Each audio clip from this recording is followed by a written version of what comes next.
Hi, this is Rebecca Smith with Help for Homeschool. A few years ago, I was up late at night, probably with a baby that wasn't sleeping, and I ended up on Instagram and started looking at homeschool spaces.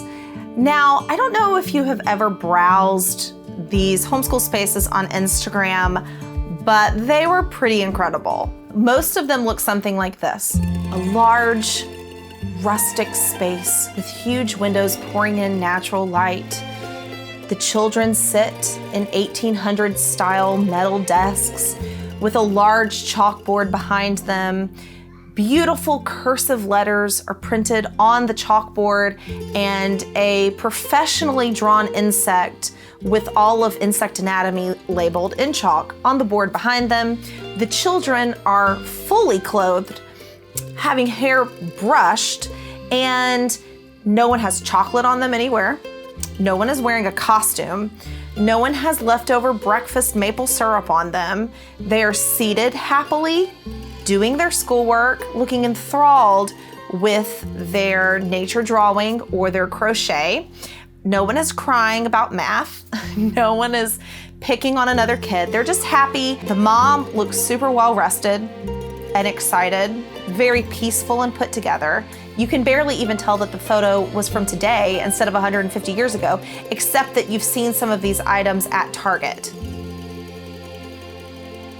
Now, I looked at these photos and they were amazing, and I couldn't help but laugh because they were so unrealistic.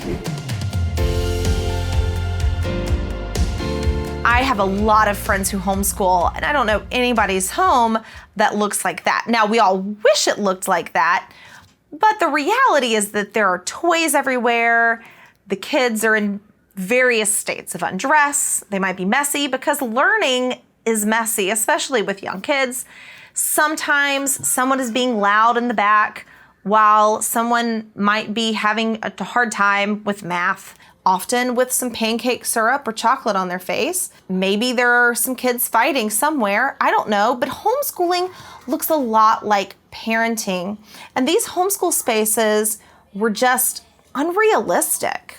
So like I said, as I scrolled through these images, part of me, I think, did have some pangs of jealousy, like I wish that's what homeschooling looked like. But honestly, it kind of bothered me because I don't want people to feel like you have to have these type of homes in order to homeschool. I think it makes people feel like they can't homeschool because they don't have a dedicated homeschool space. Maybe they're not wealthy enough to homeschool. Maybe their kids aren't well behaved enough to homeschool. Maybe they're not as patient as the mom looks in the photo, so they can't homeschool. While Instagram gives amazing inspirational photos for life, the honest truth is that these photos can make us feel less than or give us false guilt about our parenting. These are beautiful ideals, but what I want to say is that you don't have to have a schoolroom that looks like it was designed by Joanna Gaines herself in order to be a successful homeschool parent. So, what does my dream homeschool space look like? It might surprise you, but given the option, I actually probably would not want a dedicated homeschool room. We have 5 kids and square footage is in high demand here. I would rather have more bedrooms in my house than have one room that is only for homeschooling.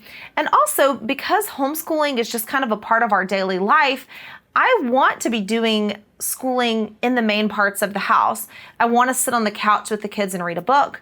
I want one sitting at the bar doing their math while I'm also doing dishes so I can talk to them. I want my kids just kind of all able to go into their own spaces instead of being cramped in one room annoying each other, which is what would happen if we had a homeschool room. My kids would drive each other nuts. My autistic son likes to hum out loud, and my dyslexic son, it drives him absolutely nuts. And my dyslexic son ends up crying, and my autistic son is angry that he can't hum. So it's not a good idea for us all to be cramped up in one space. Now, there is nothing wrong with having a dedicated homeschool space, but that is not what would work for my family. And I find a lot of families that would not work well for them either. So what I'm trying to say is what you see on Instagram or Pinterest is not the reality for many homeschool families. You don't have to have that kind of home in order to successfully homeschool your kids. And in fact, they may do better in a space that doesn't look like that. So that's it. Pretty simple. The best homeschool space is the space that fits your family, period. You don't need wall art. You don't need a wall-sized chalkboard or vintage homeschool books or even a plethora of Montessori toys. What you do need is a parent who loves the kid, who's willing to work with the kid and educate them. That's what you need. Opt out of the comparison game and give yourself grace. Comment below on what your dream homeschool space would be. I would love to hear it. Would you prefer to have a dedicated homeschool room, or would you rather have homeschooling take place everywhere in your home? Or maybe your dream homeschool space would be like an outdoor screened-in porch. That would be pretty amazing. I would love that. I even had a friend growing up who had built a homeschool room like shed, like out in their backyard, like totally separate from their house. Maybe that is what you would want. Comment below. I would love to hear it. Don't forget to like and subscribe so you can see more of my videos. Thank you for watching.